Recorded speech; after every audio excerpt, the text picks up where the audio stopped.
다음 강의 시작하도록 하겠습니다. 자, 우리가 지난 시간에 거시적 관점과 미시적 관점 봤잖아요.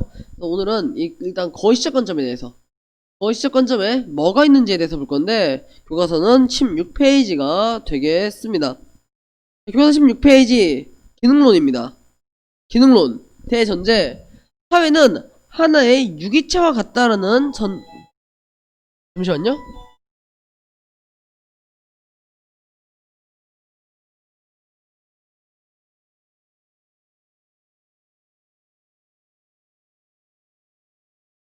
네, 갈게요.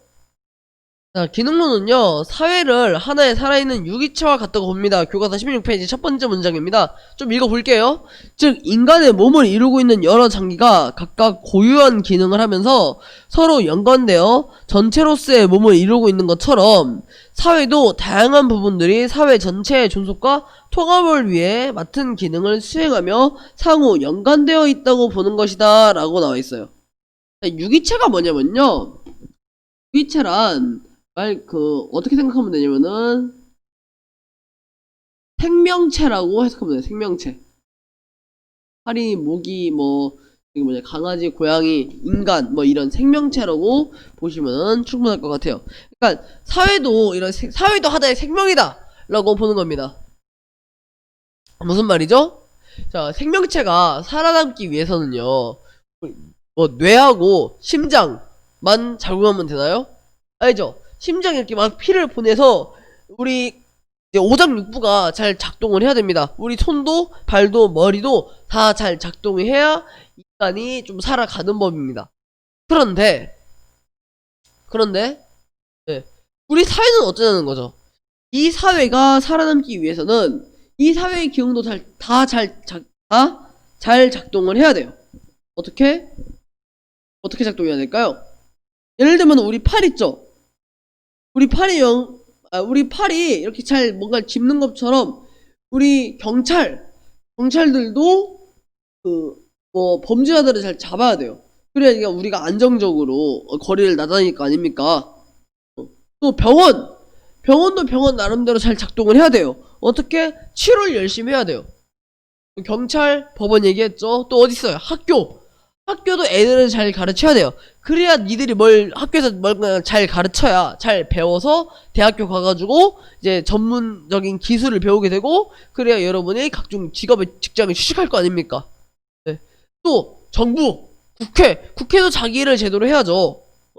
법을 제대로 된 법을 만들어야 여러분이 안정적으로 세상을 살아갈 거 아닙니까? 경찰이 그 법을 가지고 제대로 체포를 할 거 아닙니까? 이렇게 사회가 평화롭게 존속이 되려면은 사회를 구성하는 다양한 요소가 자기 일을 마치 사람의 장기가 제대로 일을 하는 것처럼 사회를 구성하는 요소 하나하나가 제대로 일을 해야 된다라고 말하던 게 이제 기능론의 대전제입니다. 그래서 보면은 사회도 마찬가지로 경찰이 체포 잘하고 기술자가 기술 잘 개발하고 교사가 학생을 가르치는 일 모두가 잘 수행되어야 사회가 조화와 균형을 달성한다 라고 나와있죠. 이 말이 굉장히 중요합니다. 조화와 균형. 그래서 기능론에서 굉장히 중요시 여기는 게 조화와 균형이에요. 대표적인 학자로는 넘어가기 전에 대표적인 학자로는 에밀 듀르켐이라는 학자가 있습니다. 듀르켐. 뒤에 다시 나오는데, 이 사람이 엄청 유명해요. 자, 이 사람하고 임마누엘 꽁트라는 사람이 있어요. 개그 아니에요. 사람 이름입니다. 꽁트. 이 사람 스승님이거든요. 제자예요, 듀르켐이. 꽁트의 제자인데, 두 사람 중에 이제 특히 듀르켐. 우리는 보통 듀르켐을 기둥론의 이제 아버지라고 보게 됩니다. 네, 왜 기둥론이 어떻게 나왔는지 좀 이야기해보자면은 배경이 되겠죠. 기둥론 같은 경우에는 프랑스 대혁명 시기에 나옵니다. 네, 듀르켐이 프랑스 대혁명 당시의 사람인데, 듀르켐이 볼 때 이 프랑스 혁명 시기에 프랑스만큼이나 이상한 게 없어요. 왜? 왜 그렇게 생각했을까요? 뭐가 이상하다 생각했을까요? 잘 보세요. 프랑스 대혁명이 터졌어요. 그래서 사람들이 개 열받아가지고 막 뭐냐 그거 바스티유 감옥 습격한 다음에 무기 탈취한 다음에 막 프랑스를 무너뜨리려고 해. 당시에 프랑스가 영국이랑 사이가 안 좋았거든요. 잘 생각해보세요, 여러분. 여러분이 만약에 영국에 있는 국왕이었어요. 영국 국왕이라던가 영국의 장군이었습니다. 어떤 상황이죠? 프랑스가 혁명으로 혼란스러운 상황이죠. 딱 쳐들어가기 좋은 상황이에요. 그래서 프랑스를 무너뜨리기 좋은 상황입니다. 그런데도 불구하고 영국이 안 쳐들어오더라. 프랑스는 여전히 유지돼서 심지어 혁명이 성공해가지고 이제 새로운 법과 제도가 들어오더라. 이걸 보니까 듀르켐 입장에서 어이가 없는 거죠. 아니 어이가 없다기보다는 신기한 거죠. 왜? 아니 상식적으로 생각하면 이 정도로 혼란스러웠으면 망했어야 됐어요. 프랑스가 아니라 뭐 다른 나라로 흡수가 되든 아니면 새로운 나라가 세워지든 해야 되는데 프랑스가 그래도 잘 유지가 되더라는 거야. 그 이유를 분석해 보니까 여기 나와 있듯이 이 사회가 혁명이 일으켰다 하더라도 군대의 기능을 어떻게 제대로 수행하고 있더라는 거죠. 아무리 사회가 혁명이 일어났다 하더라도 경찰이 도둑질한 놈들을 봐주고 있진 않더라는 거예요.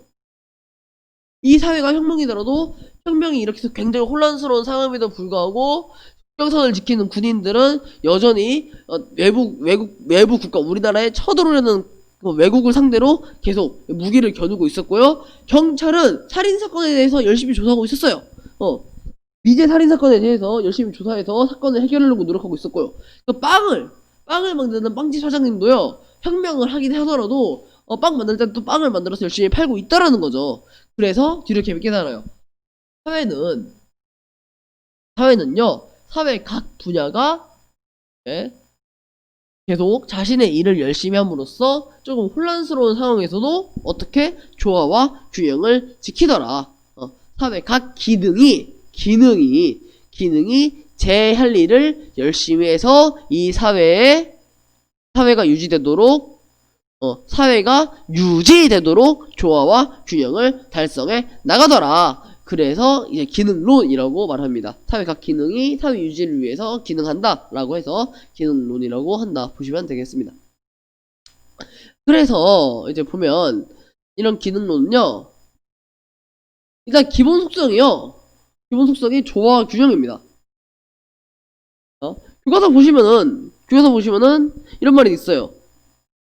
두 번째 문단의 첫 번째 줄, 유기체의 각 부분이 각자의 기능을 수행하면서 유기체의 생명을 유지하듯 사회도 각 부분이 제 기능을 온전히 수행함으로써 조화와 균형을 이룬다. 계속 이 말이 나오죠.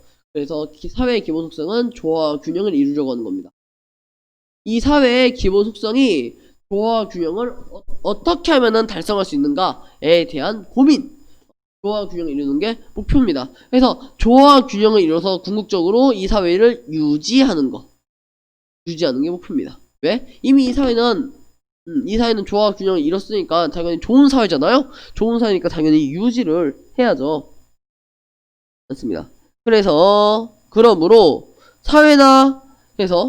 근데 우리가 조화와 균형을 유지하려고 해도요, 가끔가다 그 넌시놈들이, 눈치 없는 것들이 와서 해쳐요. 꼭 이제 갑분싸를 만든다고 하죠. 이 사회도 마찬가지입니다. 사람들이 제 기능을 애써 수행하면서 이 사회의 제시의 기능, 예를 들면 선생님이라면 가르치는 기능을 수행하죠. 또 빵을 만드는 사람들이 열심히 빵을 만들죠. 검사나 변호사들은 열심히 범죄자들을 이렇게 잡거나 아니면 억울한 범죄자를 대변해 주거나 하는 일을 하게 되겠죠. 그래서 각 부분이 하는 역할이란 게 있어요. 이 역할이 바로 잠깐만요. 일단 역할이 있는데요. 이렇게 역할이 잘 수행되면은 당연히 조화와 균형이 이루어지는데, 문제는 방금 말했지만 이런 걸 또 갑분싸하게 하는 친구들이 있어요. 예를 들면은 뭐 선생님이 수업하는데 심각한 딴짓을 하고 있다던가 이런 것들 있잖아요. 예를 들면 망아치가 있는다던가 그런 것들 있잖아요. 이런 행동들이 수업을 파괴해서 수업을 못하게 한다던가, 그래서 학교가 제대로 일을 못하게 한다던가, 아니면은 검사들이 뇌물을 받아가지고 일을 제대로 안 하던가, 이러면 어떻게 될까요?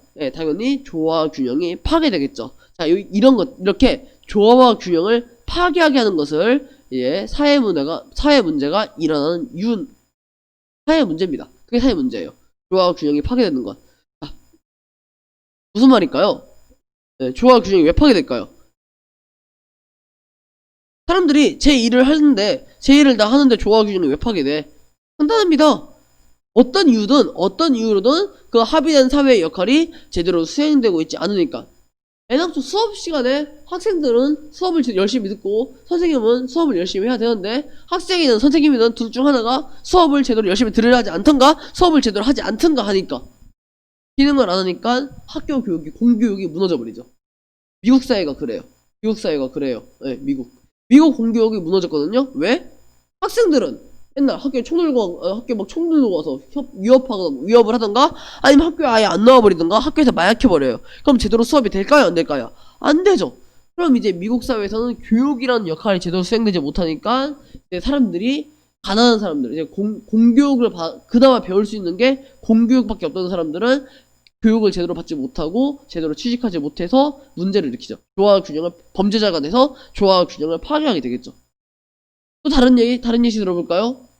검사는 범죄자를 제대로 집어넣어야 되는데 범죄자를 제대로 집어넣지 않고 뇌물 받아가지고 범죄자를 제대로 이렇게 그러니까 심판하지 않으니까 판사랑 검사가 뇌물 받아가지고 제대로 심판하지 않으니까 범죄자들이 그래 돈만 있으면은 범죄 저질러도 되는구나 하면서 막 범죄를 저질러 버려요.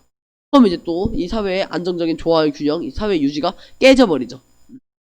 그래서 제 역할을 수행하지 않기 때문에 범죄가 발생합니다. 그래서 사회 문제가 발생을 합니다. 이걸 우리는 기능론에서는요, 사회 병리 현상이라고 말해요.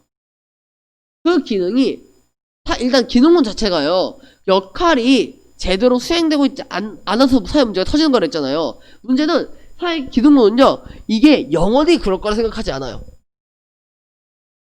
선생님이 수업이 제대로 안 되고 있잖아요? 수업이 제대로 안 되고 있어도 언젠가는 이 수업이 제대로 되는 날이 올 거라고 생각해요. 판사가 판결을 제대로 안 하는 문제도요, 언젠가는 판결이 제대로 이루어질 거라고 봐요. 어떻게? 법이 바뀌어서. 사회 제도가 조금씩 바뀌어서. 법이 수업을 제대로 안 하는 학생의 생활 기록부를 안 좋게 쓸 수 있다 이렇게 바꾸던가 아니면 수업을 제대로 안 하는 교사에 대해서 해고를 할 수 있다 이렇게 바뀌어서 어떻게든 제 역할을 하게 하고요. 뇌물을 받은 검사는 얄짤없이 자른다 이렇게 법을 만들어서 검사가 제대로 일을 할 수 있게 하고요. 즉 이런 식으로 사회가 병든 현상을 치료 된다고 주장합니다. 뭐랑 비슷하지 않아요? 유기체랑 비슷해요. 우리 몸도 어때요? 우리 몸도 아프죠? 아프면 우리 몸이 조화 균형을 이뤄서 제대로 살아갈 수 있어요. 아파버리면은 감기 걸리면은 못 살죠. 예. 못 살아요. 당장 감기 걸리면 니들 학교 못 나오잖아요. 니들 학교 못 나옵니다. 학교 못 나오면은 그래서 수업 제대로 못 듣죠. 제대로 못 들으면은 시험 점수 낮아지겠죠. 해결해야죠. 어떻게 해결합니까? 약 먹죠. 우리 몸에 병이 걸렸을 때 약을 먹어서 치료해서 해결이 되듯이 우리 사회도 순간적으로 기능을 제대로 안 해서 아프면요 다른 기능이 그걸 치료를 해요. 치료를 해서 문제가 해결되죠. 우린 이거를 사회 병리 현상이라고 말합니다. 이걸 들었으면은 한 가지 의문이 듭니다. 그런데 그 역할 있잖아요. 사회의 역할, 이 역할은 어떻게 나누죠? 이 역할은 어떻게 나눕니까? 야, 검사는 누가 하고 교사는 누가 하고 학생이 학교 들어오면 학생이라 치더라도 있잖아요. 교사는 누가 하고 검사는 누가 하고 경찰은 누가 합니까? 니들 그거 진로 상담 같은 거 하면은 다양한 직장이 있더만 어떤 친구는 스튜어디스 하고 싶다고 하고요. 어떤 친구는 경영학과 가가지고 마케팅 공부하고 싶다고 하고요. 어떤 친구들은 경찰하고 싶다고 하고 어떤 친구들은 간호사 하고 싶다는 친구도 있고 사회복지사 하고 싶다는 친구도 있어요. 근데 니들 하고 싶다고 다 돼요? 안 되잖아. 그러면은 근데 검사를 만약에 내가 못했어요. 저번에 정치학업 듣는 친구들은 검사 되는 법을 한번 배운 적이 있는데 검사 되는 것도 힘들거든요. 내가 검사는 못되고 변호사 했습니다. 그러면 이 변호사 된 친구들은 갑자기 화염병 들고 나 닭게 부숩니까? 나 검사 못했으니까 억지로 검사시켜달라고. 그 경찰 못된 친구들 있잖아요. 경찰 못된 친구들은 자기가 시험 떨어진 거에 대해서 막 그 화염병 들고 가가지고 경찰서 다 부숴버립니까? 아니죠. 어떻게 생각해요? 아, 다음에 시험 통과해서 경찰 돼야지. 다음에 다시 지원해서 검사 돼야지. 라고 생각을 합니다. 내가 지금 무슨 말 하고 싶은 거냐면요. 사회 역할 있죠. 이 역할은요, 합의된 겁니다. 사람들끼리 합의한 거예요. 무슨 말이냐? 시험을 쳐서 합격하면 그 사람 경찰로 인정해 주기로 우리끼리 합의했다. 라는 얘기입니다. 그렇기 때문에 그 기능을 하는 사람은 검사로서의 기능이나 경찰로서의 기능을 하는 사람들은 합의된 기능을 할 수 있도록 인정받았기 때문에 열심히 해야 되는 거죠. 그래서 우리가 기능론에 따르면 그래서 우리가 열심히 일을 해야 돼요. 왜? 우리는 만약 선생님 같은 경우는 임용시험을 패스해서 이 사람은 교사로서 적합한 사람이다 라고 우리가 합의한 거죠. 나의 능력은 교사로서 일하기에 적합한 능력이다 라고 합의한 사람이죠. 그래서 합의된 기능을 부여받았기 때문에 난 열심히 일을 해야죠.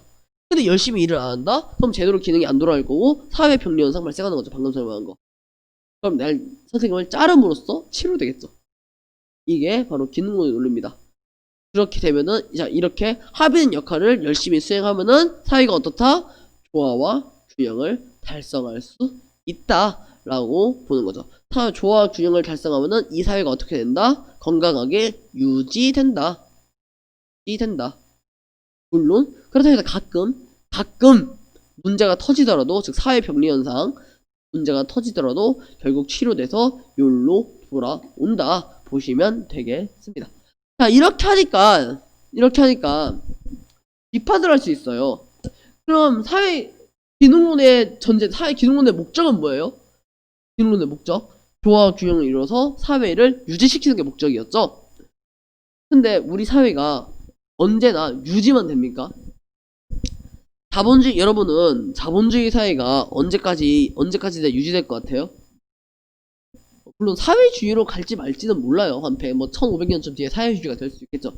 하지만 어쨌든 간에 자본주의 사회는 조금씩 바뀌어 나갈 겁니다. 그럴 거예요. 예를 들면은 4차 산업혁명으로 인해서 직업이 바뀐다든가 하면서 자본주의가 바뀔 수 있는 부분이고. 볼게요.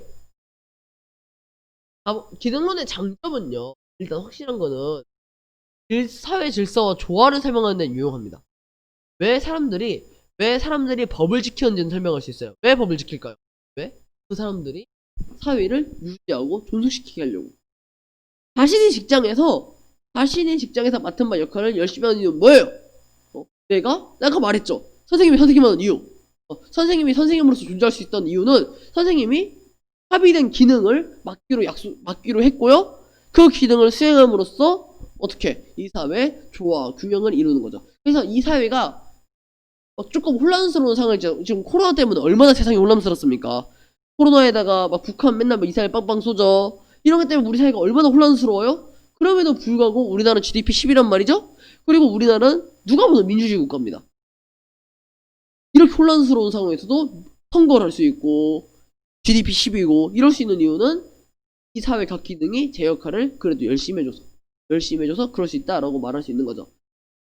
이렇게 사회의 질서와 조화가 유지되고 있는 부분, 이 사회가 유지되고 있는 거는 아주 기가 막히게 설명을 해요, 기능론이. 그런데 문제는 조화와 균형을 너무 강조해버린 나머지 이 사회가 변하는 걸 설명하지 못합니다. 이게 무슨 말이냐면요. 자, 봅시다.